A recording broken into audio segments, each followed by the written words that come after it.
pagtulong natin ay nasa pangalan ng Panginoon. Siya ang lumikha ng langit at lupa. Ating ipahayag ang ating mga kasalanan sa Diyos. Ang ating Diyos ay Diyos na mahabagin at mapagpatawad.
Mapalad ang tao na pinatawad na iyong kasalanan at nalimot na rin ang kanyang nagawang mga pagsalangsang. Mapalad ang taong sa harap ng Panginoon ay di na pinararatangan ng kasalanan, dahilan sa siya ay hindi nanlilinlang. Noong hindi ko pa na ipahahayag yaring kasalanan, sa buong maghapon ako'y nananangis sa matinding lumbay. Sa araw at gabi, bigat ng kamay mo ang nararamdaman, ano pa't wala nang nalalabi akong lakas sa katawan. Hamog ang kaparis na dagling na tuyo sa sikat ng araw. Ako ay lumapit sa iyong harapan at salay inamin ang aking nagawang mga pagsalangsang, di ko inilihim. Pinagpasyahan kong ang lahat ng ito sa iyo'y idaing, at aking natamo ang iyong patawad sa sala kong angkin. Mga minamahal, sinasabi sa unang Juan, Kabanatang 1, Talatang 9, kung ipinahahayag natin ang ating mga kasalanan, maaasahan nating ipatatawad sa atin ng Diyos ang mga ito, at lilinisin tayo sa lahat ng ating kasamaan, sapagkat siya'y tapat at matuwid. Salamat sa iyo, O Diyos. Pinatunayan mo ang iyong pag-ibig sa amin nang si Kristo ay namatay para sa amin noong kami mga makasalanan pa. Ngayon ay buksan mo ang aming mga labi at kami ay magpupuri sa iyo.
Jeremias 31, 33 hanggang 34.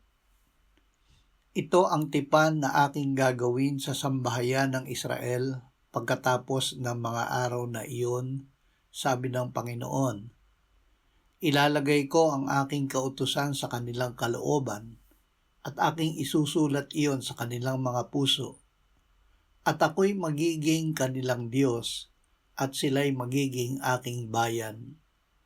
At hindi na tuturuan ng bawat isa sa kanila ang kanyang kapwa at ng bawat tao ang kanyang kapatid na magsasabi, kilalanin mo ang Panginoon, sapagkat ako'y makikilala nilang lahat mula sa pinakahamak sa kanila hanggang sa pinakadakila, sapagkat patatawarin ko ang kanilang kasamaan at ang kanilang kasalanan ay hindi ko na aalalahanin pa, sabi ng Panginoon. Ang kapatawaran ng kasalanan. Ang unang dakilang biyaya na natatanggap kapag isinuko natin ang ating sarili sa Panginoon ay ang walang bayad, kumpleto at walang hanggang pagpapatawad ng lahat ng ating kasalanan. Napakahalaga na tayo ay manatiling nakatayo sa biyayang ito at magkaroon ng katiyakan sa pagpapatawad sa atin ng Diyos. Tunay na ang kautusan ng Diyos ay isusulat niya sa ating puso at makikilala natin siya na Diyos na nagpapatawad ng ating kasamaan at nililimot na niya ang ating kasalanan ayon sa kanyang sinabi. Awit 103, 2-4, 8 hanggang 12. Purihin mo ang Panginoon o kaluluwa ko, at huwag mong kalibutan ang lahat niyang mga biyaya, na siyang nagpapatawad ng lahat mong mga kasamaan, na siyang nagpapagaling ng lahat mong karamdaman, na siyang tumutubos ng iyong buhay sa hukay, na siyang nagpuputong sa iyo ng habag at tapat na pagmamahal. Ang Panginoon ay mahabagin at mapagbiyaya, hindi magagalitin at sa tapat na pag-ibig ay sagana. Hindi siya laging makikipaglaban, ni pananatilihin ang kanyang galit magpakailanman. Hindi niya tayo pinakikitunguhan ayon sa ating mga kasalanan, ni ginantihan tayo ng ayon sa ating mga kasamaan. Kung gaano ang layo ng silangan sa kanluran, gayon inilayo niya sa atin ang ating mga pagsuway. Pinatatawad ang lahat. Ang pagpapatawad ng Diyos ng ating kasalanan ay kumpletong pagpapatawad. Hindi lamang binabawasan ng Diyos ang ating kasalanan. Kahit ang tao kung magpatawad ng ilan sa mga kasalanang nagawa sa Kanya, ay hindi totoong nagpapatawad. Ang pag-ibig sa atin ng Diyos ay walang hanggang pag-ibig. Ang paglilinis sa ating kasalanan ng dugo ni Jesus ay kumpleto at makapangyarihan, kaya't ang pagpapatawad sa atin ng Diyos ay kumpleto. Maggugol ng panahon na itanim sa puso na ang kasalanan natin ay ganap ng nilinis at inalis lahat ng Diyos. Hindi na inaalala pa ng Diyos ang kasalanang pinatawad na niya. Roma 5:8-10. Pinatutunayan ng Diyos ang kanyang pag-ibig sa atin na noong tayo'y mga makasalanan pa, si Kristo ay namatay para sa atin. Lalo pa nga ngayong itinuturing tayong ganap sa pamamagitan ng kanyang dugo, ay maliligtas tayo sa galit ng Diyos sa pamamagitan niya.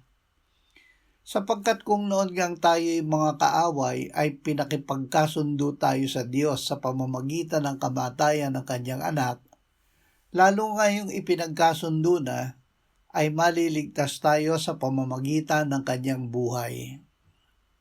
Dahil sa dugo ni Jesus, tayo ay pinawalang sala ng Diyos dahil inialay ni Jesus ang kanyang dugo para sa atin. Ang pagpapawalang sala ay higit sa pagpapatawad. Ito ay pag-aaring ganap sa makasalanan na kanyang pinatawad. Siya ay itinuturing ng Diyos gaya ng hindi nagkasala. Ito ay dahil lahat ng kanyang kasalanan ay pinatawad at nilinis na ng dugo ni Jesus. Mateo 9:2-7. Dinala nila sa kanya ang isang lumpo na nakaratay sa isang higaan.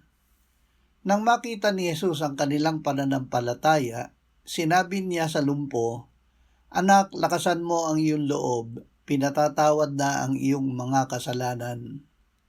Ang ilan sa mga eskriba ay nagsabi, nilalapastangan ng taong ito ang Diyos.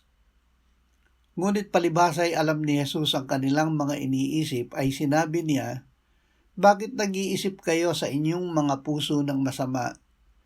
Sapagkat alin ba ang mas madali, ang sabihing pinatatawad na ang iyong mga kasalanan, o sabihing tumindig ka at lumakad? Ngunit upang malaman ninyo na sa lupa ay may otoridad ang anak ng tao na magpatawad ng mga kasalanan, kaya't sinabi niya sa lumpo, tumindig ka, buhatin mo ang iyong higaan at umuwi ka sa bahay mo." Tumindig siya at umuwi sa kanyang bahay. Si Jesus ay nagpapatawad ng kasalanan. Sinabi ng mga eskriba na nilapastangan ng Panginoong Hesus ang Diyos dahil sinabi niya sa lumpo, "Pinatatawad na ang iyong mga kasalanan." Pinatunayan ng Panginoong Hesus na siya ay may otoridad na magpatawad ng kasalanan sa pamamagitan ng pagpapagaling sa lumpo. Ang pagpapatawad at pagpapagaling ni Jesus sa lumpo ay para rin sa atin. Ito ay dahil inako niya sa kanyang katawan ang ating mga kasalanan sa krus upang tayo ay mamatay sa kasalanan at mabuhay sa Diyos. Sa pamamagitan ng kanyang mga sugat, tayo ay gumaling. Dahil si Jesus ay namatay at muling binuhay, sinabi ng Panginoon sa kanyang mga alagad noong siya ay muling nabuhay, ganyan ang nasusulat na kailangang magdusa ang Kristo at muling mabuhay mula sa mga patay sa ikatlong araw at ipangaral ang pagsisisi at pagpapatawad ng mga kasalanan sa kanyang pangalan sa lahat ng mga bansa mula sa Jerusalem.